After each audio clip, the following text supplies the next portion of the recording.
लिया। उन सभी सिद्ध आत्माओं के चरणों में हमारी वंदना। परम उपकारी पूज्य दादा गुरुदेव के चरणों में हमारी वंदना। परम पूज्य गुरुदेव प्रज्ञा पुरुष आचार्य भगवत श्रीमद जिनकांति सागर सुरेश्वर जी महाराज साहब के चरणों में हमारी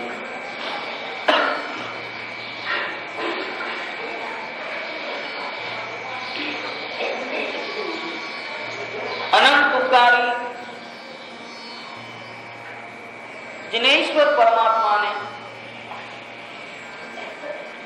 केवल ज्ञान की संपदा को उपलब्ध करने के पश्चात करुणा भाव से भरकर देशना दी और देशना के द्वारा जगत की समस्त आत्माओं को आत्मबोध का मार्ग दिखाया। परमात्मा की करुणा, परमात्मा का उपकार स्वयं के जीवन में हम कभी भी विस्मृत कर नहीं सकते।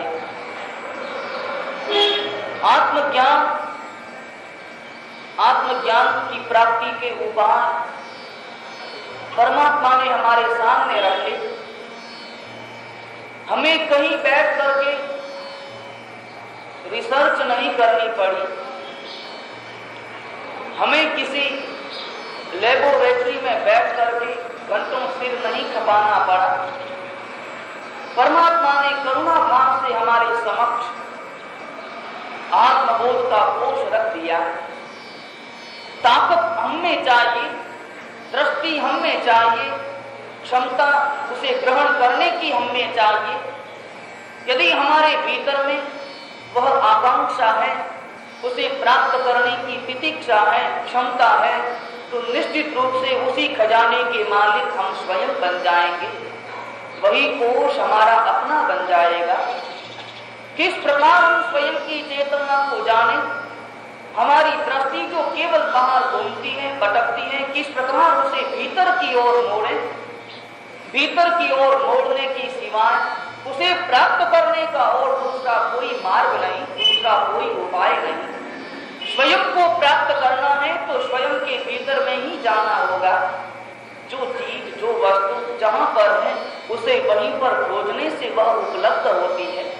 जो चीज जहां पर नहीं है उस स्थान पर आप लाख परिश्रम करें, घंटों अपना सिर खपाएं, महीनों तक बैठ करके धूप को सहन करें, लेकिन जो चीज जिस स्थान पर नहीं है वह चीज उस स्थान पर उपलब्ध हो नहीं सकती। लेकिन हमारी दशा तो बिल्कुल ऐसी ही है।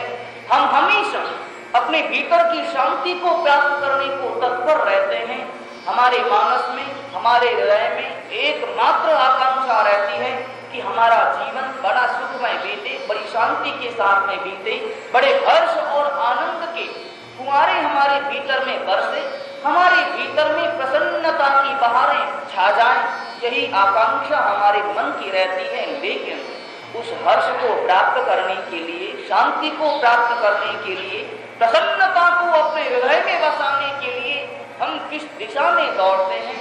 हम उस दिशा में दौड़ते हैं, ठंडक प्राप्त करना चाहते हैं, लेकिन दावा नल की ओर दौड़ते हैं। कैसे ठंडक हमें प्राप्त होगी? हम चाहते हैं कि अमृत की वर्षा हमारे हृदय पर हो जाए, लेकिन जहर के पिटारों की ओर हमारी नजर। किस प्रकार से हमारे भीतर में अमृत का आस्वादन होगा? जो चीज जिधर है हमें उसी दिशा में खोजना होगा, उसी दिशा में दौड़ना होगा, तो ही हम वह चीज अपने भीतर में उपलब्ध कर पाएंगे। बड़ी पुरानी कथा है, हम हमेशा सुनते हैं कि एक व्यक्ति चला जा रहा था, संध्या का समय, शाम के समय में वो चला जा रहा था। देखा, उसने दूर से देखा कि सामने एक बुढ़िया माँ जी बैठी हुई म्युनिसिपालिटी के मकान के बाहर जलते हुए लट्टू के नीचे जो प्रकाश छाया हुआ है उसके नीचे बैठ करके कुछ खोज रही है, कुछ ढूंढ रही है। बुढ़िया माँ जी आंखें कमजोर हो चली थी, वृद्ध हो चली थी, और हुआ ये था कि वह सुबह सुबह सुई धागा हाथ में लेकर के कुछ सीने के लिए बैठी थी, कोई काम करने के लिए बैठी थी, और उसके हाथ से सुई छिटक गई, दूर पड़ गई। अपनी झोंपड़ी में बैठी वो सीने का काम कर रही थी और सुई नीचे गिर पड़ी, बड़ी उलझन में फंस गई कि अब सुई में कैसे खोजूं। दृष्टि उसके पास में इतनी तेज नहीं थी, अंधेरा भी होने चला था और प्रकाश की घर में कोई व्यवस्था नहीं थी। गरीब बाई थी, घर में लालटेन भी नहीं थी, घर में छोटा सा दिया था लेकिन जलाने के लिए गासेर उसके पास में नहीं था, घर पे नहीं था। गरीब व विपन्न बाई थी। उसने विचार किया, लेकिन बुद्धिमती थी, उसने विचार किया कि यहाँ प्रकाश नहीं, इस झोंपड़ी में प्रकाश नहीं और बिना प्रकाश के मैं सुई को कैसे खोजूं? सुई मुझे मिलेगी कैसे? प्रकाश चाहिए खोजने के लिए। आंखें भी इतनी तेज नहीं कि हल्की सी छिटक करके आ रही चांदनी और उसके प्रकाश में मैं उस सुई को खोज सकूं, इतनी तेज नजर मेरी नहीं। तो फिर मैं क्या करूं? प्रकाश के बिना सुई को खोजा नहीं जा सकता। और उसने अपनी बुद्धि का उपयोग किया और विचार करके उसने निर्णय लिया कि सुई बिना प्रकाश के खोजा जा नहीं सकता, इसलिए उसे वही खोजना चाहिए जहां प्रकाश है। और वह माझी तुरंत उस प्रकाश के अंदर बाहर, उसके झोंपड़े के बाहर म्यूनिसिपालिटी का मकान था, बाहर बल्ब जल रहा था और उसके नीचे जाकर के बैठ गई, रेत इकट्ठी की और उसी रेत में धीरे धीरे वह ढूंढने लगी कि सुई मिल जाए। घंटों उसने परिश्रम किया लेकिन सुई मिलती कैसे? क्योंकि प्रकाश सहायक हो सकता है लेकिन जरूरी नहीं कि जहां प्रकाश है वहां सुई अवश्य मेल हो। वहां पर तो सुई मिलने की कोई संभावना नहीं थी, क्योंकि सुई वहां पर गुम नहीं हुई थी। सुई तो गुमी थी झोंपड़ी के अंदर और वो खोज रही थी बाहर। उस युवक ने पूछ लिया कि माँ जी, आप इतनी देर से कोई चीज खोज रही हैं, लगता है सोने का कोई आभूषण आपका खो गया, आप मुझे बताएं ताकि मैं खोजूं और आपको दे सकूं। आपकी नजर कमजोर, मेरी नजर बड़ी तेज। वह भी उस रेत में खोजने लगा। माँ जी ने कहा कि मेरी सुई गुम हो गई है, बस उसे तुम मुझे खोज करके दे दो। काफी देर तक उसने भी रेत को टटोला मगर सुई नहीं मिली। आखिर में उसने पूछ लिया कि माँ जी, एक काम करो, जिस स्थान पर सुई गुम हुई है मुझे वही स्थान बताओ। इतनी सारी रेत को मैं इकट्ठा करूंगा, इतनी स्थान को मैं ढूंढूंगा, बहुत देर लग जाएगी। अब एक काम करें, जिस स्थान पर सुई गुमी है बस वही स्थान मुझे बता दे तो मैं उसी स्थान को ढूंढ दूं, खोज दूं और सुई आपको दे दूं। माँ जी ने कहा कि बेटा, सुई तो झोंपड़ी के अंदर गुम हुई थी। उस युवक ने कहा कि माँ जी, बड़ी विचित्र बात है कि सुई भीतर घूमी और आप बाहर खोज रहे हैं। माँ जी ने कहा कि मैं क्या करती, घर में प्रकाश की व्यवस्था नहीं थी और प्रकाश के अभाव में सुई मिल नहीं सकती।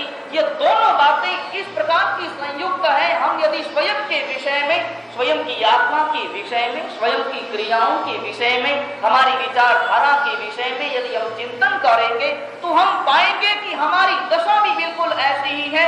सुई गुम हो गई है। निश्चित रूप से स्वयं की आत्मा कर्मों के अंधेरे में एक तरह से गुम हो गई है, कर्मों के आवरण से लिप्त बन गई है और हमारा उसके साथ जो संपर्क है वह समाप्त हो गया है। किस प्रकार हम स्वयं के तारों को स्वयं की आत्मा के साथ में जोड़ सकें, दोनों के बीच में तादात्म्य संबंध स्थापित कर सकें। लेकिन हम विचार करते हैं कि यहाँ पर तो अंधेरा है, प्रकाश के अभाव में सुई को खोजा नहीं जा सकता और हम वहां खोजते हैं जहाँ प्रकाश तो है लेकिन सुई जहाँ पर नहीं है। सुई तो वहीं खोजनी पड़ेगी जहाँ पर है और प्रकाश की व्यवस्था हमें करनी पड़ेगी। प्रकाश को हमें सहायक बनाना है, उसे लक्ष्य नहीं बनाना है। उसी प्रकार शरीर के अभाव में तो आत्मा की कोई उपलब्धि नहीं हो सकती, लेकिन शरीर में ही यदि हम आत्मा खोजेंगे, शरीर की क्रियाओं में ही हम शाश्वत शांति को प्राप्त करने के उपाय खोजेंगे तो निश्चित रूप से शांति हमसे दूर होगी, क्योंकि शांति वहां है ही नहीं। वह चीज हमें वही खोजनी है जहां पर है। लेकिन हमारी क्रियाएं बड़ी विचित्र हैं, हमारी उपक्रम और हमारे चिंतन का आधार बड़ा विचित्र है। हम केवल शरीर में डूबते हैं, शरीर में खोजते हैं, स्वयं के भीतर में जाने का, उतरने का, खोजने का कोई प्रयास नहीं करते। हमारी क्रियाओं को जरा हम देखें, टटोलें। एक संत चला जा रहा था, एक फकीर गुजर रहा था और सामने देखा पुराना समय था और उस समय में व्यक्ति भी खरीदे जाते थे, बेचे जाते थे। आदमी भी उस वक्त में उनका भी क्रय और विक्रय होता था, व्यापार चलता था। संत चला जा रहा था, आगे देखा कि एक गुलाम जिसे अभी अभी एक मालिक ने खरीदा है वह गुलाम चला जा रहा था। उस संत ने उसकी यह दशा देखी तो हृदय के भीतर में बड़ी करुणा उमड़ पड़ी। उसने विचार किया, संत देख रहा था कि इस व्यक्ति को, इस गुलाम को अभी अभी खरीदा गया है, इस मालिक ने कुछ पैसे देकर के खरीद लिया है। वह संत उस गुलाम के पास में पहुंचा और गुलाम के पास में जाकर के बोला कि अरे भाई, तुम कहाँ रहोगे, अब तुम क्या करोगे, तुम कहाँ रहोगे? उसने जवाब दिया कि जो मालिक मुझे रहने को स्थान देगा मैं वहीं रहूंगा। संत ने जो ही ये जवाब सुना, बड़ी अपने भीतर में चिंतन में उतर गया कि इसका जवाब कैसा है। पूछा कि तुम कहाँ रहोगे? जवाब मिला कि मालिक मुझे जो स्थान रहने के लिए देगा मैं वहीं रहूंगा। पूछा कि तुम क्या करोगे? उस गुलाम ने जवाब दिया, मालिक मुझे जो करने को कहेगा मैं वही करूंगा। पूछा कि तुम क्या खाओगे? उसने जवाब दिया कि जो मालिक मुझे खाने पीने को जैसी सामग्री देगा मैं वैसा ही खाऊंगा। आपने चिंतन किया गुलाम की भाषा में किस तरह के मनोभाव छिपे हुए थे, गुलाम की भाषा किस तरह की थी, पूर्ण रूपेण समर्पण की उसकी भाषा थी। गुलाम ने जवाब दिया कि मैं खाऊंगा भी अपनी इच्छा से नहीं, मैं चाह करके भी उत्तम द्रव्य नहीं खा सकूंगा, मैं तो वही खाऊंगा जो मालिक देगा। मैं रहने के पीछे स्वयं की इच्छाओं को जरा भी मैं प्रदर्शन नहीं कर सकता, नहीं बता सकता। मैं वहीं रहूंगा, टूटा फूटा झोंपड़ा, जो स्थान, जो खटिया, जो बिछौना मुझे मालिक देगा, बस मैं वहीं रहूंगा। और तीसरा जवाब था कि क्या करोगे? मैं वही करूंगा जो मालिक मुझे करने के लिए कहेगा। संत तो वहां से आगे बढ़ गया, गुलाम मालिक के साथ में चला गया, लेकिन संत के हृदय में उथल पुथल मचा गया। संत के हृदय में प्रश्नों की ज्वार मालाएं खड़ी हो गई। वह विचार करने लगा कि एक गुलाम व्यक्ति जिसे कुछ चंद सोने चांदी के टुकड़ों में खरीदा गया है, उस व्यक्ति का जवाब भी कैसा कि मैं वही करूंगा जो मालिक कहेगा, वही रहूंगा जहां मालिक रखेगा, वही खाऊंगा जो मालिक मुझे देगा। यदि ऐसा ही जवाब परमात्मा के प्रति हमारा बन जाए तो हमारे भीतर में चांदनी की रोशनी हमारे भीतर में बिखर जाए। यदि ऐसा ही समर्पण, यदि ऐसा ही हमारे भीतर के भाव परमात्मा के प्रति, स्वयं की चेतना के प्रति, स्वयं की आत्मा के प्रति जागृत बन जाए तो पल भर में ये सारी बेड़ियां समाप्त हो जाए, पल भर में हमारे सारे चक्र, दुखों के चक्र टूट फूट करके बिखर जाए। लेकिन हमारा सारा ध्यान तो केवल शरीर पर रहता है, स्वयं की आत्मा के प्रति नहीं। हमारा समर्पण भी परमात्मा के सामने हम पहुंच जाएं, परमात्मा के दरबार में हम पहुंच जाएं, तो वहां जाने के बाद भी हमारे भीतर की जो विचारधारा है, हमारे भीतर के जो मनोभाव है, वह पूर्ण रूपेण समर्पण युक्त नहीं बन जाते। उसमें भी बड़ा विभेद उपस्थित रहता है। परमात्मा के मंदिर में जाए, यदि अकेले में हो, वहां आसपास कोई व्यक्ति सुनने वाला न हो, कोई व्यक्ति आसपास न हो, तो हो सकता है कि उस समय में आपके भीतर में छिपे हुए जो मनोभाव हैं वो बाहर आ जाए। भीतर की जितनी भी हमारे भीतर का अंधेरा है वो थोड़ा थोड़ा बाहर उजागर हो जाए। परमात्मा के मंदिर में जाने के बाद में तो स्वयं की खुली किताब होनी चाहिए, समर्पण की खुली किताब होनी चाहिए। वहां जाने के बाद भी यदि मैं स्वयं उपस्थित रहता हूँ, कभी आपने चिंतन किया कि एक म्यान में दो तलवारें नहीं रह सकती, उसी प्रकार या तो मैं रहूंगा और या फिर परमात्मा रहेंगे, दोनों चीजें एक साथ हृदय के भीतर में उपस्थित नहीं हो सकती। परमात्मा के मंदिर में जाने के बाद में तो मैं भाव समाप्त हो जाना चाहिए और वहां पर तो परमात्मन ही शेष बचना चाहिए। परमात्मा के साथ स्वयं का संपूर्ण समर्पण भाव हो जाता है। उस गुलाम की भाषा, उसे केवल चंद सिक्कों में खरीदा गया, मगर फिर भी भाषा किस तरह की समर्पण की बन गई, क्रियाएं किस तरह की समर्पण की हो गई। यदि उसी प्रकार का समर्पण भाव परमात्मा के प्रति, स्वयं की चेतना के प्रति, स्वयं की आत्मा के प्रति हमारे भीतर में उमड़ आए तो निश्चित रूप से हमारे जितने भी जन्म जन्मांतर के और भवों की जितने भी कर्मों की श्रृंखलाएं हैं वो सारी की सारी टूट करके बिखर जाए, सारी की सारी समाप्त हो जाए।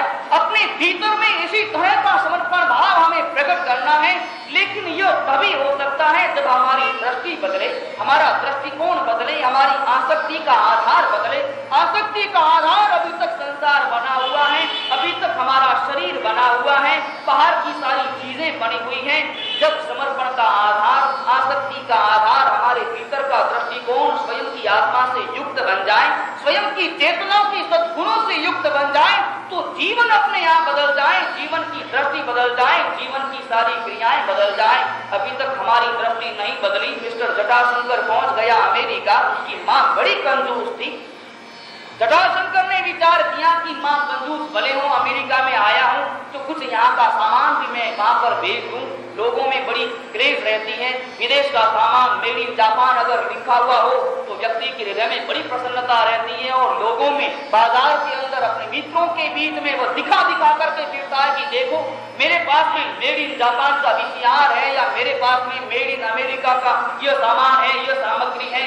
विदेश का ठप्पा लगा हुआ कोई भी पदार्थ होगा, व्यक्ति के हृदय में प्रदर्शन की भावना रहती है, उसका सीना एकदम से चौड़ा बन जाता है कि मेरे कपड़े भी विदेश के, मेरे पास में जो भी चीजें हैं वो सारी बाहर की आई हुई हैं। लोगों में दिखाता फिरता है कि क्या शानदार चीजें हैं, क्या इसकी फिनिशिंग है और क्या इसकी सफाई।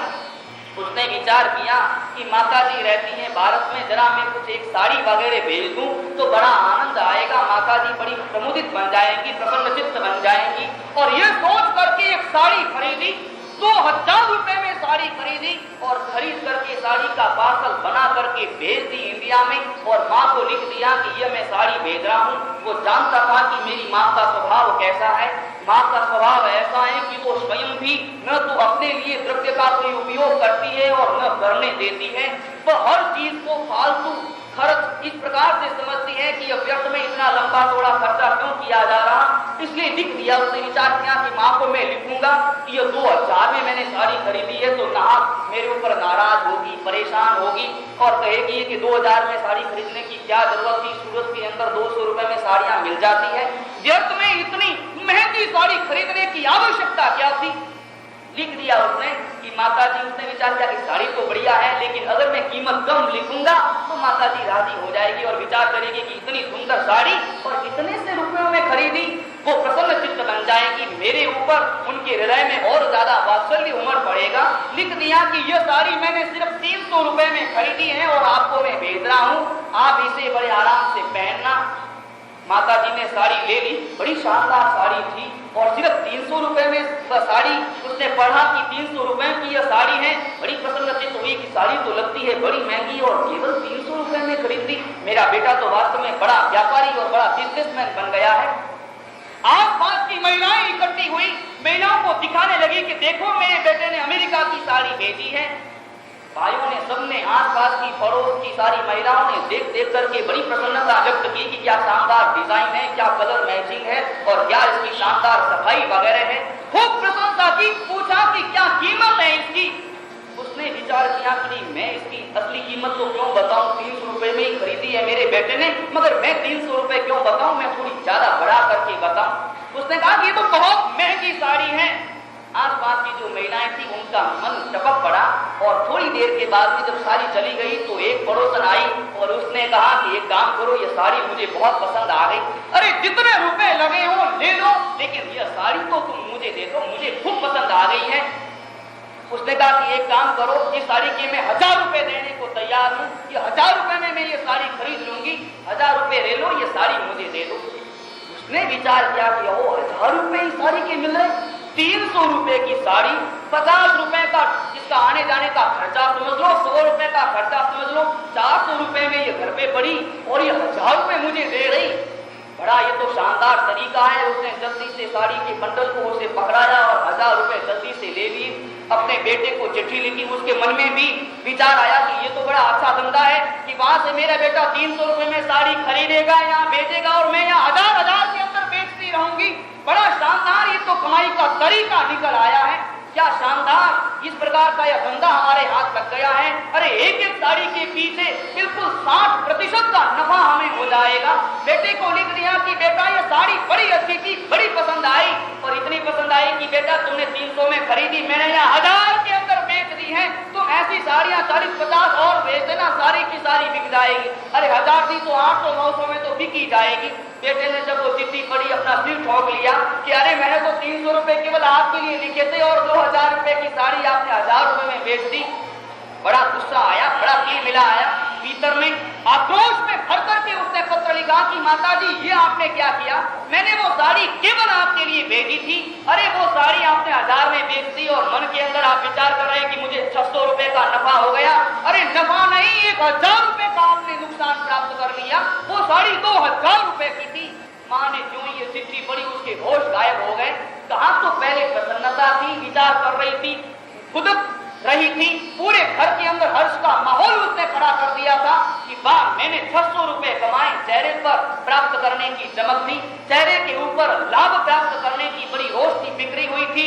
और जो ही ये चिट्ठी पढ़ी सारा आइडिया बदल गया, सारा चिंतन बदल गया।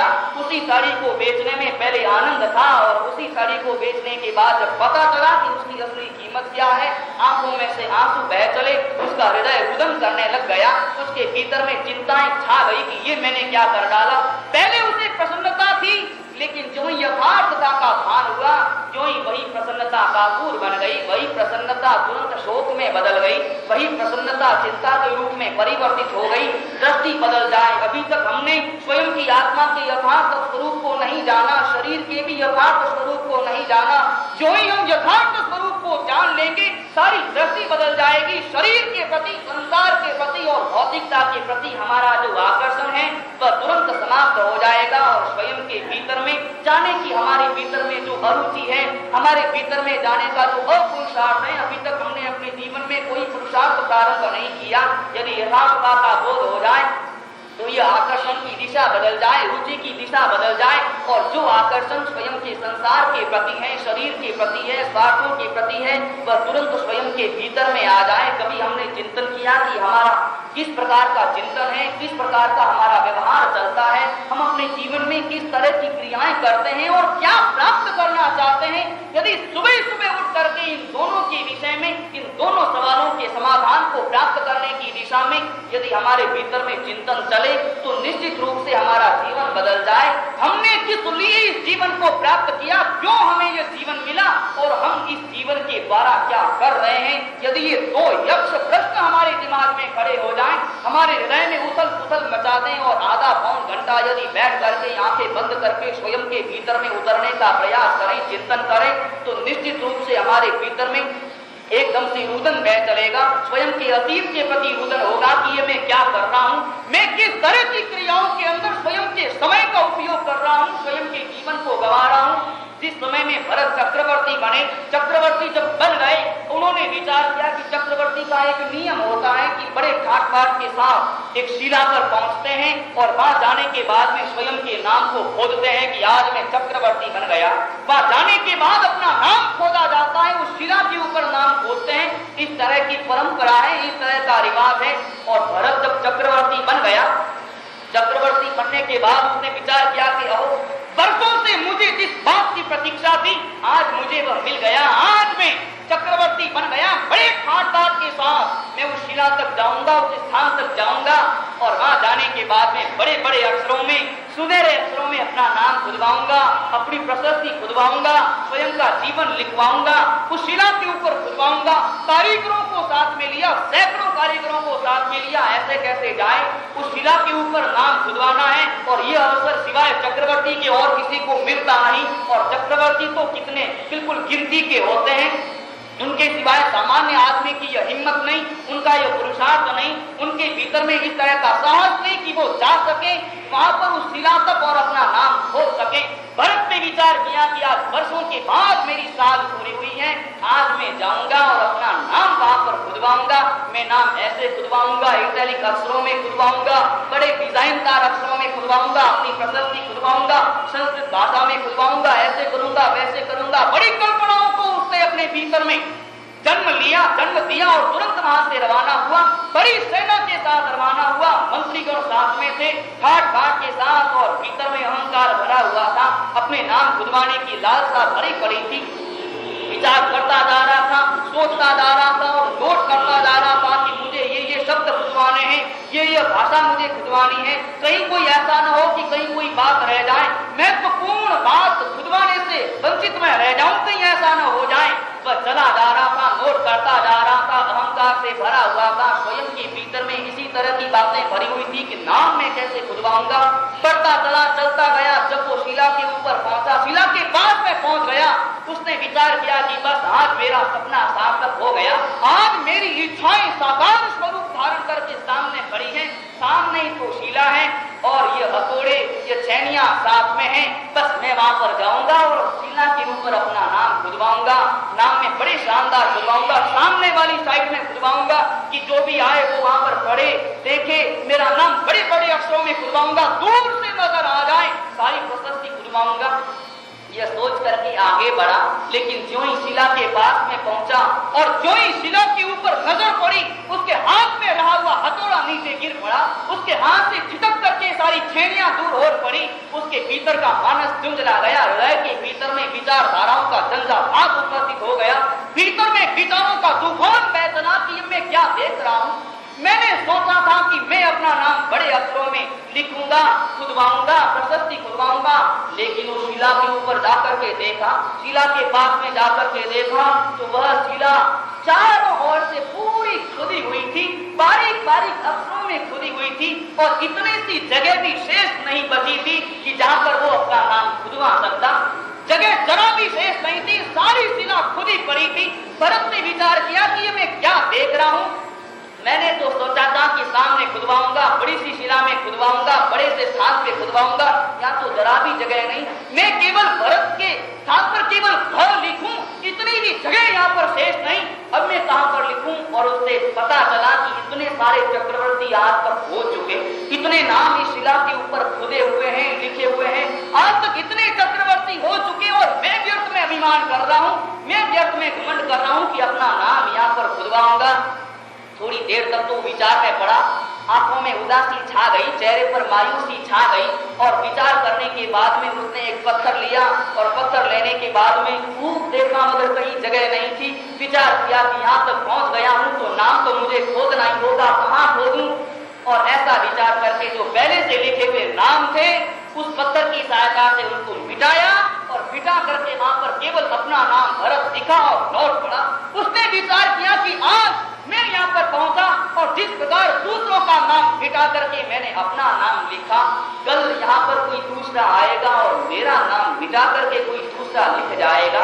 मैं चिंतन करता हूँ, मैं कल्पनाएं करता हूँ, मैं अपने भीतर में विचार करता हूँ कि यह शिला स्थायी शिला है और जहाँ पर मेरा नाम अजर अमर हो जाएगा, ऐसे स्थान पर मैं अपना नाम खुदवाऊंगा कि मैं हमेशा के लिए अजर अमर बन जाऊंगा। लेकिन कहाँ नाम की अजरता है, अमरता है, शाश्वतता है।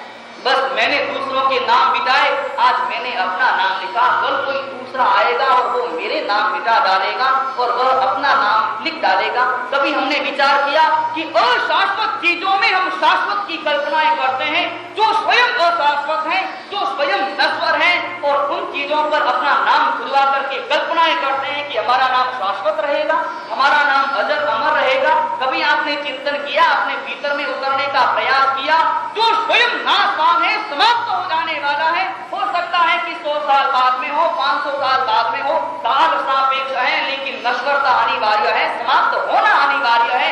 भले आज हो चाहे कुछ वर्षों के बाद में हो, समाप्ति उनकी अनिवार्य है। उन चीजों के ऊपर हम अपना नाम खुदवा करके उसके प्रति आसक्त बन करके हम कल्पनाएं करते हैं कि हम शाश्वत बन जाएंगे, हम अजर अमर बन जाएंगे। बड़ी नामुमकिन चीज है और ये बड़ी हास्यास्पद हमारा यह चिंतन है, किस तरह की हमारी विचारधारा है। हमें यदि अपना नाम शाश्वत करना है, शाश्वत दुनिया में ही प्रवेश करना पड़ेगा और शाश्वत चीजों में शाश्वत की कोई कल्पना नहीं की जा सकती। हमें शाश्वत सुख गुणों की और स्वयं की आत्मा की प्राप्ति के लिए ही अपना पुरुषार्थ करना होगा, तभी हम स्वयं के भीतर में उतर पाएंगे और स्वयं के शाश्वत दुनिया के वैभव से हम परिचित हो पाएंगे। हम केवल बाह्य शरीर और संसार में ही हमारा मन जुड़ा है, जबकि वो शाश्वत नहीं है, समाप्त हो जाने वाले हैं और उसी में हम अपना सारा समय गुजार रहे हैं। हमें शाश्वत की कल्पनाओं के अपने भीतर में स्थान देना है तो शाश्वत वातावरण में ही प्रवेश करना पड़ेगा। स्वयं की आत्मा के गुण ही शाश्वत हैं, बाकी सारे अशाश्वत हैं, बाकी सारी चीजें समाप्त हो जाने वाली हैं। स्वयं के भीतर में उतरने का यदि संकल्प ग्रहण कर लिया जाए तो व्यक्ति अपने कदमों को तुरंत उस दिशा के अंदर प्रवाहित कर दे। और इसी कारण मैं हमेशा कहता हूं कि अभी तक हमारा लक्ष्य आत्मा का नहीं बना। मैं हमेशा शरीर और आत्मा की व्याख्या इसी कारण करता हूं कि कोई पद हमारे जीवन में आ जाए, कोई चिंतन की किरणें हमारे भीतर में उतर जाए और हमारा लक्ष्य बदल जाए। यदि हमारा लक्ष्य स्वयं की आत्मा का बन जाए तो आचार्य हरिभद्र सुरीश्वर जी महाराज के ये जो सूत्र हैं वो हमारे जीवन में उतर जाए और इन सूत्रों के आलोक में स्वयं के जीवन का सम्यक निर्माण किया जा सके। आचार्य भगवंत अब यहाँ पर नया सूत्र देते हैं, बिल्कुल बाहर का सूत्र है, आपके ही काम का सूत्र है। गृहस्थ अपने जीवन में किस तरह का व्यवहार करे उसी का यह सूत्र है। कल आचार्य भगवंत ने कल के सूत्र में यह बात कही थी कि व्यक्ति अपना घर किस प्रकार का बनाए, लेकिन आचार्य भगवंत यहाँ पर और ज्यादा थोड़े बाहर में प्रवेश करते हैं। आचार्य भगवंत कहते हैं विभवाद जनुरूपो वेशो विरुद्ध त्यागे नहीं। आचार्य भगवंत फरमाते हैं कि श्रावक की वेशभूषा कैसी हो। एक श्रावक ने भी इतना गहरा चिंतन नहीं किया होगा जितना आचार्य भगवंत का बड़ा गहरा और बड़ा सूक्ष्म चिंतन है। गृहस्थ जीवन की एक एक चीज पर उनकी कलम चली है। गृहस्थ जीवन के एक एक चिंतन पर उनकी गहराइयां उनके सूत्रों में ली हुई हैं। सूत्र फरमाते हैं कि व्यक्ति कैसे खाए, कैसे पिए, श्रावक की सारी बातें बताने के साथ साथ आचार्य भगवंत यहाँ पर फरमाते हैं श्रावक की वेशभूषा कैसी हो, क्योंकि वेशभूषा भले जड़ है, भले बाहर की वस्तु है, लेकिन यदि चेतन का संयोग होता है, चेतन हमेशा जड़ से प्रभावित होता है। हमेशा जड़ से चेतन प्रभावित रहता ही है, बिना प्रभावित हुए रह नहीं सकता। अगर कोई व्यक्ति कहे कि यह वेशभूषा तो जड़ है, अब इसमें क्या चिंतन करना, ये स्वयं की आत्मा के भीतर में जाने में कैसे निमित्त बनेगी, नहीं, जड़ हमेशा हमें प्रभावित करती है। हमारे चिंतन को बदल देने की क्षमता उसमें है। एक छोटी सी बात मैं आपको बताऊं, आप एक गली से निकल जा रहे हो, जयपुर की गलियों में से आप निकल रहे हो, बड़ी गंदी गलियां हो, आसपास के बाजार हो, आप निकल रहे हो और सामने आपकी नजर हो सकता है मान लो कोई बच्चा वहां पर लैट्रिन बैठा हो और आप वहां से निकल पड़े, बड़ी भीतर में घृणा उत्पन्न हुई, नाक आपने दबाया, आंखों को फेरा और तुरंत आगे बढ़े। 10 मिनट के बाद में, आधे घंटे के बाद में हो सकता है कि उसी गली से वापस आपको आना हो। और हुआ ये कि आप तो इधर से गए, बच्चा बैठा हुआ था, आप तो आगे बढ़ गए, लेकिन पीछे से एक बाई निकली और हुआ ये कि उसके भीतर में उसके हाथ में जो चूड़ी थी या जो बड़ा था सोने का, वो उसके हाथ से छिटक करके नीचे गिर पड़ा। उस बाई को कोई पता न चला, वो तो बाई निकल गई, लेकिन वह चूड़ी छिटक करके गिरी, बच्चा जहाँ लैट्रिन बैठा था उसी के अंदर गिर पड़ी। आधे घंटे के बाद में आपका वापस इधर ही आगमन हुआ, नजर आपकी वापस पड़ी, गए थे सब नाक दबा करके गए थे और जब आपने देखा या तो सोना चमक रहा है, दृष्टि बिल्कुल बदल जाती है, तुरंत उस सोने को उठा लेते, भाई बड़ा कीमती सोना है, हाथ साफ कर लेंगे, धो लेंगे, अरे नाक दबा करके पहुंच जाएंगे, मगर ये सोना तो लेना ही होगा। सोने को देखा और दृष्टि बदल गई, सोना जड़ है, लेकिन देखते ही व्यक्ति की दृष्टि बदल जाती है। पहले क्षण में जो घृणा के भाव थे तुरंत उसे उठाने के भाव आ गए और तुरंत उस सोने को लेकर के व्यक्ति घर चला जाता है। यहाँ पर आचार्य भगवंत वेशभूषा की बड़ी महत्ता स्थापित कर रहे। आचार्य भगवंत कहते हैं ये वेशभूषा भले बाहरी दिखती हुई चीज है, लेकिन भीतर में हमें बड़ा प्रभावित करती है। थोड़े इसके बाहर के स्वरूप को देखें। हमारा भारतीय जो परिधान है वो भारतीय परिधान तो है धोती, सफेद धोती और सफेद कुर्ता का, यह भारतीय परिधान है।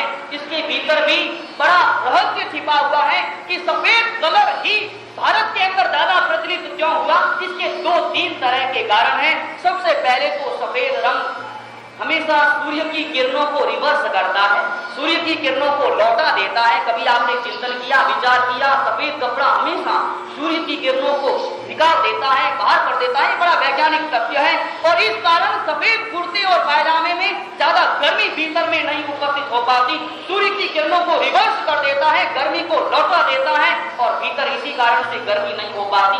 नंबर 2, हमारे यहाँ का वातावरण, भारत का जो वातावरण है वो इतना गर्म प्रदेश है कि इसके अंदर तो बिल्कुल ढीले ढाले कपड़े चाहिए ताकि व्यक्ति को संपूर्ण रूप में हवा वगैरह की सुविधाएं बराबर मिलती रहे। ये पैंट वगैरह या ये कुर्ते वगैरह, टाई वगैरह, ये तो गर्म प्रदेश, ये तो सारे उस देश की चीजें हैं जो अत्यंत सर्द देश है, वहां की ये सारी चीजें हैं क्योंकि वहां तो टाई पहननी पड़ेगी। टाई का अर्थ कोई शोभा वगैरह की नहीं है, टाई तो इस कारण से वहां के लोग धारण करते हैं ताकि गला बंद हो जाए और भीतर में सर्दी न पहुंचे, इसी कारण से है। लेकिन वो शर्त प्रदेश की चीजें हैं। हमारा देश तो गर्म है, लेकिन अंधे अनुकरण के कारण से हमने उसी को अपना लिया है और यहाँ पर भी पहन करके घूमते हैं। भले हमारे गले में टूपा जैसी हालत हो जाए, भले हमारे भीतर में गर्मी गर्मी हो जाए, लेकिन पहनेंगे तो हम पैंट सूट और कूटी पहनेंगे, कोट तो धारण करेंगे ही, टाई वगैरह तो पहनेंगे। भीतर भले गर्मी होती रहे, कुछ भी होता रहे, लेकिन स्वयं को बाबू साहब बनाना है, स्वयं को बाहर में पढ़ा लिखा और स्वयं की इमेज बनानी है। इस कारण से ये सारी वेशभूषा को हम धारण करते हैं। आचार्य भगवंत कहते हैं कि सबसे पहले शरीर की सुरक्षा के लिए ये जो धोती और कुर्ते की बात बताई गई, बिल्कुल हवा भीतर में मिल जाए और स्वयं के भीतर में जो गर्मी है उसके निष्कासन का भी मार्ग अवसर खुला रहे, इसी कारण से यहाँ की यह वेशभूषा है। और नंबर 2, इसके कुछ आध्यात्मिक कारण हैं। ये कारण तो शारीरिक है, वैज्ञानिक है, और कुछ कारण है आध्यात्मिक। ऐसे कौन से कारण हैं जिन कारणों से अगर हमारी सफेद वेशभूषा होती है तो हमारे मन पर उसका प्रभाव पड़ता है, हमारे चिंतन का वह आधार बनता है, हमारी प्रक्रियाओं में उसका परम योगदान रहता है। कभी आपने विचार किया, एक थानेदार, आप जिसे जानते हो, वही थानेदार जब एकदम से खाकी वर्दी पहन करके निकलता है, लगा करके पिस्तौल वगैरह लटका करके और जो भी वो स्टार वगैरह है लगा करके निकलता है, तो सामने आने वाला हर आदमी कांप उठता है कि ओ थानेदार साहब, आगे बढ़ करके चलता है। और वही थानेदार जब ढीला ढाला कपड़ा पहन करके जब वहां पर कहीं पर भी सब्जी वगैरह खरीदने के लिए पहुंचता है, यूं ही कपड़े पहन करके जब वर्दी में न हो तब वो पहुंच जाए तो वहां उसे कोई नहीं पूछता। ये वर्दी का प्रभाव, ये वस्त्रों का प्रभाव, उसी तरह से वस्त्रों का प्रभाव हमारे स्वयं के मन पर पड़ता है। एक व्यक्ति बंदूक हाथ में धारण करता है तो एकदम कायर आदमी भी हो तो उसे जोश आ जाता है, बंदूक हाथ में लेते ही एकदम से जोश आ जाता है। उसी तरह से ये कपड़े हमारे भीतर के मन के विचारों को संतुलित करते हैं, प्रभावित करते हैं। हमारे वस्त्र किस प्रकार के हो, वेशभूषा कैसी हो, ताकि गृहस्थ जीवन की यात्रा हम स्वयं की अध्यात्म दिशा में मोड़ सके। मूल लक्ष्य हमारा वही है। आचार्य भगवंत यहाँ पर ये सारी बातें कर रहे और इसी कारण कर रहे कि लक्ष्य वही स्वयं की आत्मा का है। हमारे कपड़े किस प्रकार से होने चाहिए और उन कपड़ों के कारण हमारे भीतर की विचारधारा किस तरह से बदलती है, बड़े इसके पीछे वैज्ञानिक और आध्यात्मिक कारण है। इन सब की व्याख्या कल की जाएगी।